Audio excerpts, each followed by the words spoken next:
Tom Jones. Tom Jones has always been more than just a singer. He's been a voice that echoed through generations, a sound that lit up stages and hearts around the world. From the moment he first sang It's Not Unusual, the world knew it was witnessing something rare. That voice, full of soul and power, carried stories of love, pain, and life itself. But now, behind the music and away from the stage, a quieter and more difficult truth is unfolding.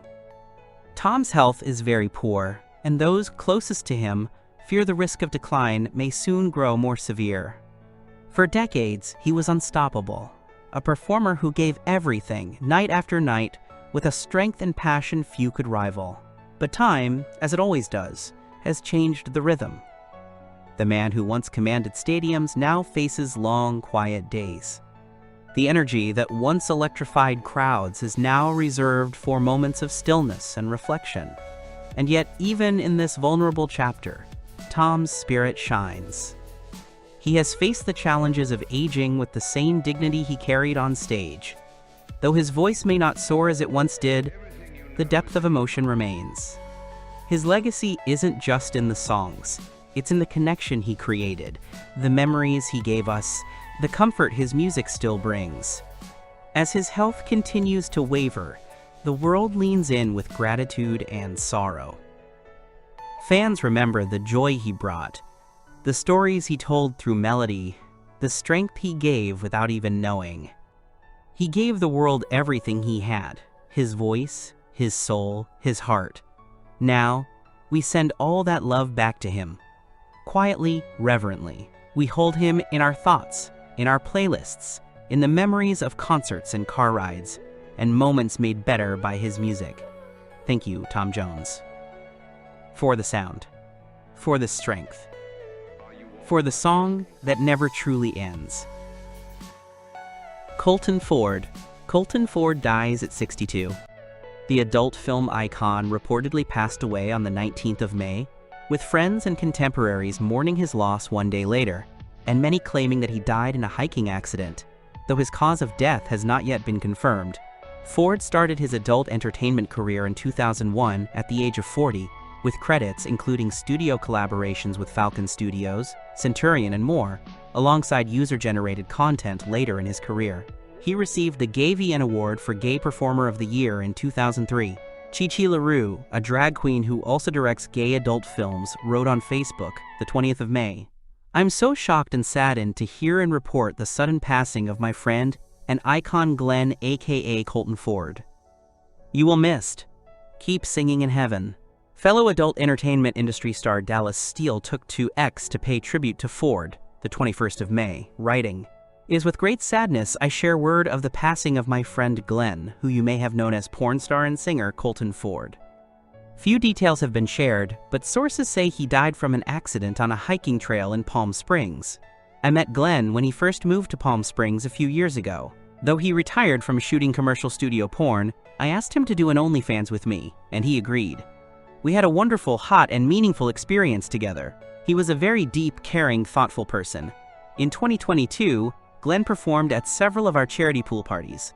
The crowd loved his vocals, engaging energy and sex appeal.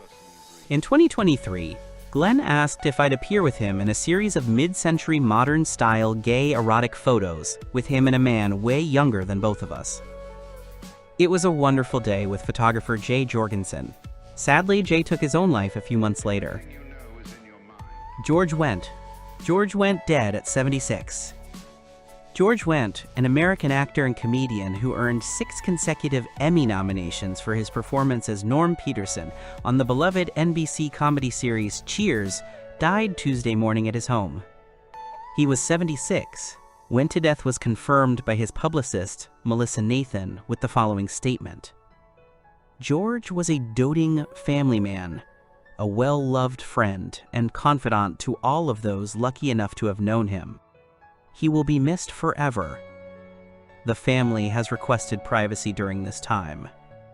A student of the Chicago improv landscape, Wendt was a comedian at the Second City in the 1970s before becoming a television actor. After numerous guest spots, he landed the role that would come define him, the loyal barfly Norm Peterson, whose regular first line of "Afternoon Everybody" became one of the fan-beloved motifs of the series. A standout among the cast, Wendt earned 6 Emmy nods in the Supporting Actor in a Comedy Series category through his tenure as a main cast member across the 11-season run of Cheers. He would go on to reprise the role in appearances on the short-lived spin-off The Tortellis and the long-running spin-off Frasier. After appearing in all 273 episodes of Cheers, Wendt jumped to CBS to lead his own sitcom titled The George Wendt Show, in which he played a radio host car mechanic. The series was quickly scrapped, running for just a month. Wendt's affinity for comedy made him a regular on Saturday Night Live through the 90s, drawing on his South Side roots to join Chris Farley, Mike Myers, and Robert Smigel in the recurring mustachioed Chicago superfans sketches. In one particularly odd bit of SNL lore, Wendt co-hosted a 1986 episode with director Francis Ford Coppola. Kay Arthur. Kay Arthur dies at 91. Kay Arthur, a Christian author, Bible teacher, and co-founder of Precept Ministries International, has died at the age of 91. Precept announced Arthur's death on its social media pages, saying the beloved co-founder had died on Tuesday morning. We are so grateful for Kay's gifts and her obedience to God's call on her life. Her heart for God's gospel is reflected in the mission of her ministry to this day, engaging people in relationship with God through knowing His Word, stated Precept. Join us as we thank God for the life of His daughter Kay and ask Him to comfort the family and friends she has left behind. She will be dearly missed, but we rejoice knowing that she is whole and made new in the presence of her Maker. Melissa Kruger, author and vice president of discipleship programming at the Gospel Coalition, gave her condolences in a piece in which she credited Arthur with teaching her how to properly study the Bible. Study after study, line by line, precept upon precept, Kay taught her readers God's Word. She reminded us that Scripture is the only plumb line of truth by which to measure our thoughts, words, and deeds, wrote Kruger.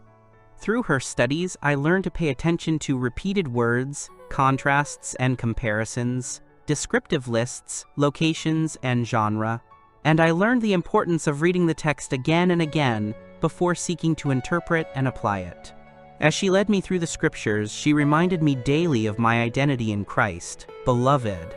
Born in 1933, Arthur was raised in a Christian family that moved around a lot. Shortly after graduating from nursing school, she married Frank Thomas Goots Jr., and the couple had 2 sons. Jim Irsay. Jim Irsay dies at 65. The longtime owner and CEO of the Indianapolis Colts, Jim Irsay, passed away peacefully in his sleep on May 21st at the age of 65. Irsay had led the NFL franchise since 1997, following in the footsteps of his father, Robert Irsay, who previously owned the team. The Colts announced his death in an official statement, expressing profound sorrow over the loss of their leader. We are devastated to announce our beloved owner and CEO, Jim Irsay, passed away peacefully in his sleep this afternoon, said Colts Chief Operating Officer Pete Ward. Jim's dedication and passion for the Indianapolis Colts, his generosity, commitment to the community, and most importantly, his love for his family were unsurpassed, he added. Irsay is survived by his 3 daughters, Carly Irsay Gordon, Casey Foyt, and Kaylin Jackson, his ex-wife and the mother of his daughters, Meg Coyle, and 10 grandchildren. Carly Irsay Gordon, Irsay's eldest daughter, is widely considered a likely successor, having played a significant role in the team's operations for years. She previously stepped in for her father during his 2014 NFL suspension following a DWI arrest. NFL Commissioner Roger Goodell also paid tribute, offering heartfelt condolences to the Irsay family. We were deeply saddened to learn of Jim Irsay's passing today. Jim was a friend and a man deeply committed to his family, the game, the Colts, and the Indianapolis community, Goodell said.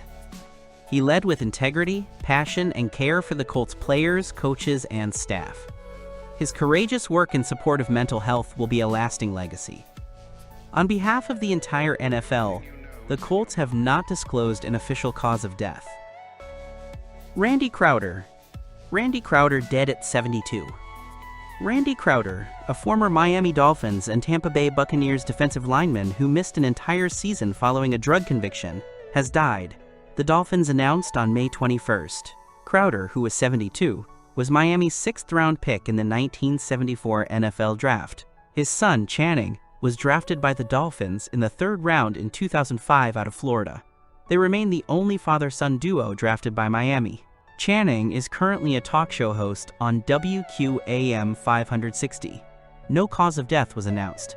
Randy Crowder played 3 seasons for the Dolphins before his arrest, seeing action in 39 games, starting 25 and recording 12.5 sacks.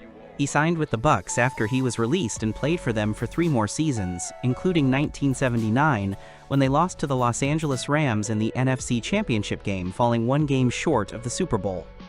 After retiring from Tampa Bay, Crowder was hired as the defensive line coach at Penn State, his alma mater, where he coached for 2 seasons on Joe Paterno's staff. Crowder missed the 1977 NFL season after he and another former Dolphins player, Don Reese, were convicted and sentenced to 1 year in jail after being arrested for selling 1 pound of cocaine to an undercover policeman.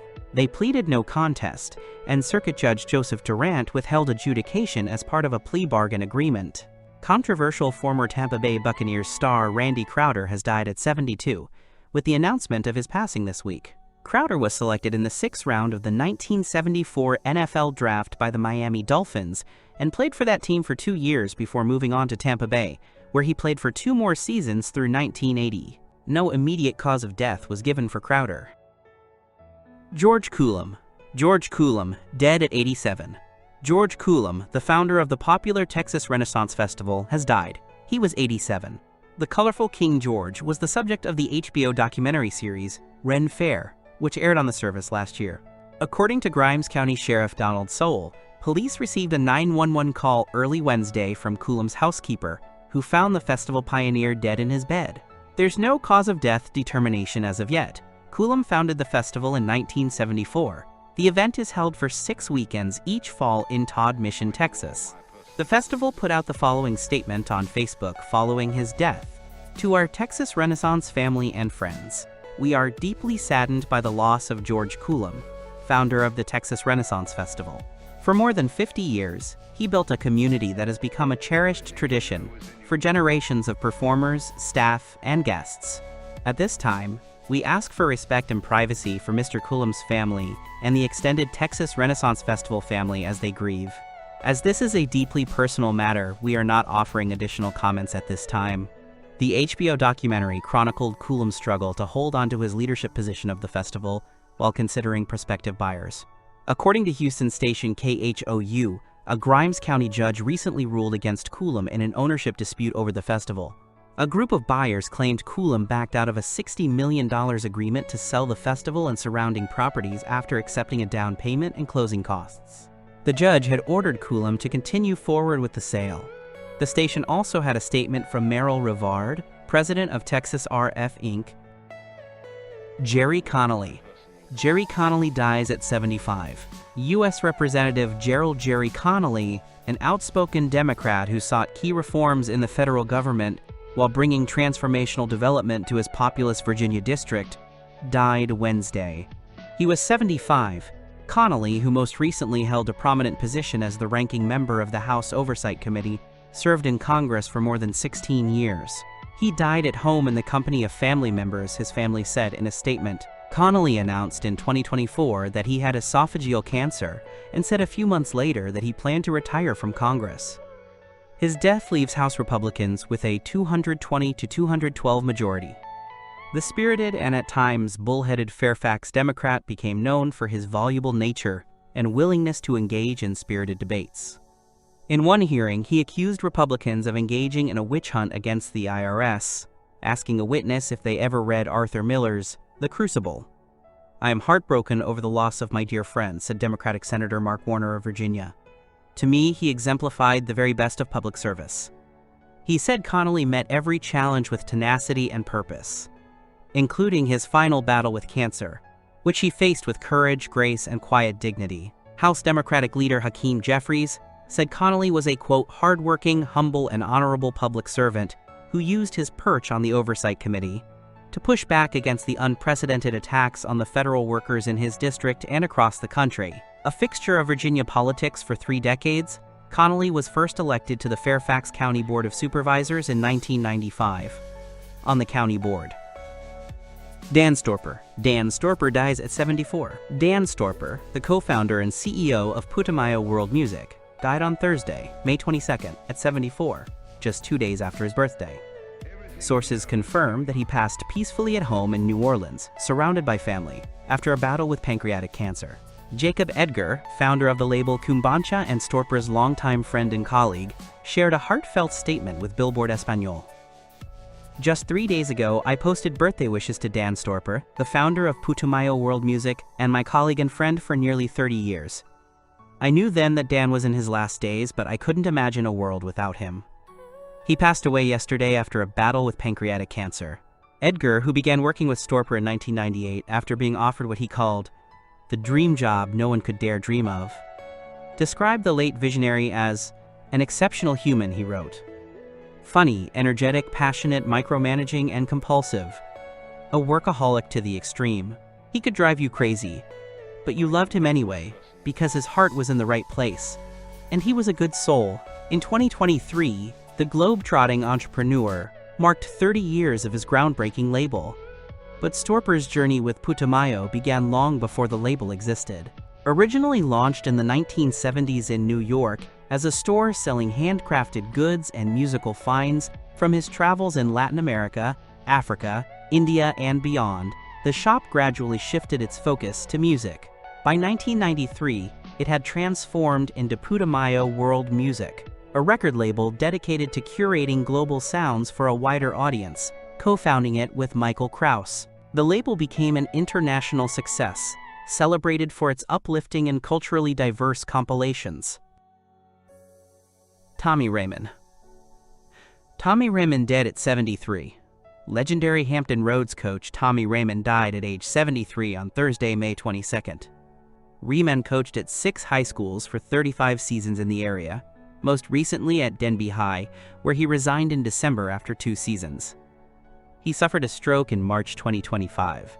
His most successful coaching stint was at Lansdowne High School in Virginia Beach, where he won the D6 Eastern Regional Playoff Final while leading the Eagles to a 12-1 record.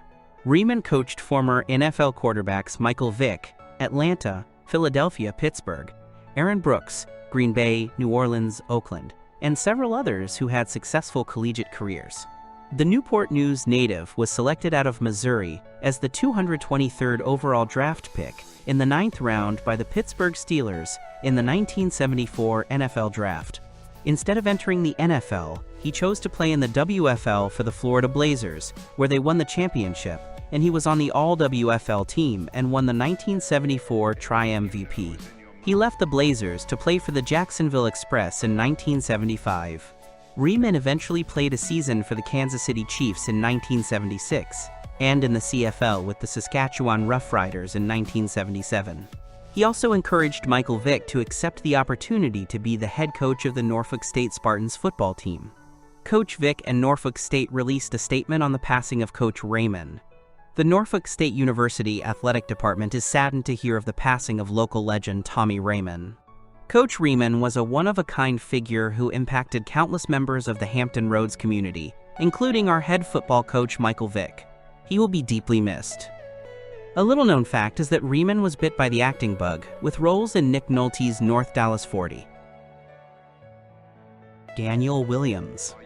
New details emerge over devastating plane crash that claimed life of famous drummer Daniel Williams. Further details surrounding the devastating plane crash which killed drummer Daniel Williams and 5 others have emerged. The musician, who is a former member of the Ohio-based metal band The Devil Wears Prada, is among those who perished in the tragedy which took place in the early hours of Thursday, the 22nd of May, morning. He had been on board a Cessna 550 owned by talent agent Dave Shapiro, 42, while traveling from New Jersey when horror struck in the skies as he made his way to San Diego. According to flight tracking data, the small privately owned plane took off from Teterboro Airport on Wednesday, the 21st of May, evening at 11:15 p.m. It is understood that the aircraft stopped for fuel in Wichita, Kansas, before it then continued its journey to the Californian city, although it never reached the Montgomery Gibbs Executive Airport as planned. Just hours after Williams, 39, had shared a tongue-in-cheek post from the cockpit, The plane came crashing down in a neighborhood in San Diego, careering into several homes shortly before 4 a.m. The drummer, Shapiro, and 2 Sound Talent Group employees, which is a music agency Shapiro co-founded in 2018, were reportedly killed in the fireball which ensued.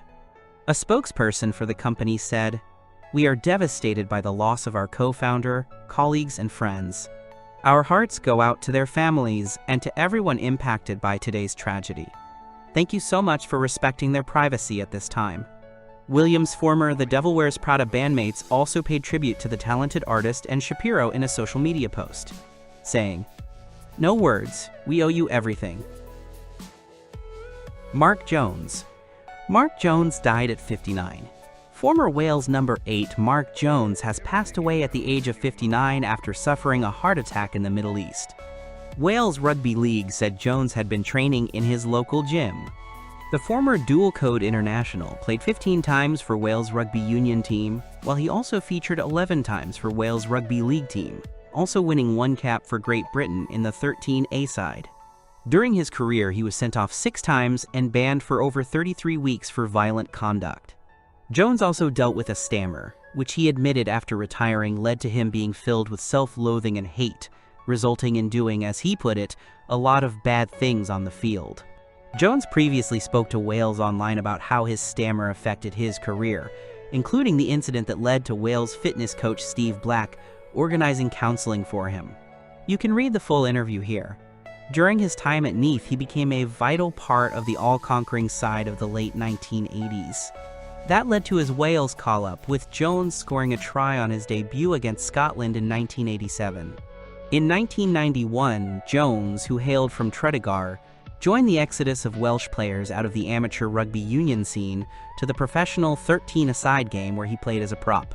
Clive Griffiths, who coached Mark for a number of years with Wales Rugby League side, said, "Scooby was a giant in both codes, and the fact that he went on to play for Great Britain as well speaks volumes for his ability as a player. He was part and parcel of that great era of Welsh Rugby League until rugby union went back professional in 1995. From 1991 to 95, he was an ever-present in the Welsh squad. Everybody loved him as a man first and foremost." Georgia O'Connor. Georgia O'Connor dies at 25. Georgia O'Connor made one last wish come true before her death. The death of the 25-year-old British professional boxer was announced on Thursday, May 22nd, by her promoter, Boxer, in a statement obtained by The Guardian. O'Connor revealed in January that she had been diagnosed with cancer. In February, she said she suffered a miscarriage. Just 2 weeks before her death, O'Connor tied the knot with her longtime boyfriend Adriano Cardinali, the 5th of September 2025. "The day I married the love of my life. White Heart," O'Connor wrote alongside an image of her husband's hand over her own. Her photo showed the couple both wearing their wedding rings as she held a bouquet of white roses and baby's breath. It was the last post she shared, uploaded on May 12th. Before her wedding announcement, O'Connor last shared an Instagram photo of herself with Cardinali for his birthday in February, where she referred to him as "my Italian prince. I never in my life thought I would find someone like you. Someone with such a pure heart and soul, someone who makes me feel loved every day. Someone who would do absolutely anything for me. Someone as weird as me," she wrote. Her words captioned a single photo of the couple sitting in a restaurant booth together, both smiling at the camera as they posed with drinks in front of them. "You are not just my boyfriend, but my truest and closest friend," O'Connor continued. She also mentioned that the longtime loves have been through so much together, things that no couple should go through, but we always get through because nothing can ever break us. "I couldn't imagine life without you, and I adore you from the deepest parts of my heart," she wrote, later concluding. Michael Douglas. Michael Douglas has always been a symbol of resilience, depth, and unwavering talent. His presence on screen was never just about performance. It was about truth. From Wall Street to Fatal Attraction, from the Kaminsky Method to his countless roles behind the camera, Michael brought stories to life with soul and complexity. But now, away from the spotlight, a quieter struggle is unfolding. His health is very poor, and those who know and love him are growing increasingly concerned. The risk to his well-being is rising. This isn't the first time Michael has faced a serious health battle. Years ago, he fought cancer with incredible strength and honesty. allowing the world to witness not just a survivor, but a man willing to confront the fragility of life head-on. But now, as age and illness weigh more heavily on him, the fight is harder, the days more uncertain. His voice is softer now, his movements more measured. And yet, the fire that once lit his performances still flickers behind his eyes. There's wisdom there, and reflection. A man who has lived, lost, fought, and loved deeply. Those close to him say he faces each day with quiet courage and a deep sense of gratitude for all he has experienced. For fans across the world, it is painful to see a legend so humanly vulnerable. But even in this moment of fragility, Michael Douglas teaches us something powerful, that dignity lives not in defiance of aging or illness, but in how we face them, with grace, honesty, and heart. His legacy is already etched in the history of film. But beyond that, he is a father, a husband, a friend, and an inspiration. As the risks grow, we hold him in our thoughts, with love, with respect, and with gratitude for every moment he shared with us. Thank you, Michael, for showing us not just what it means to live boldly, but to age with courage and heart.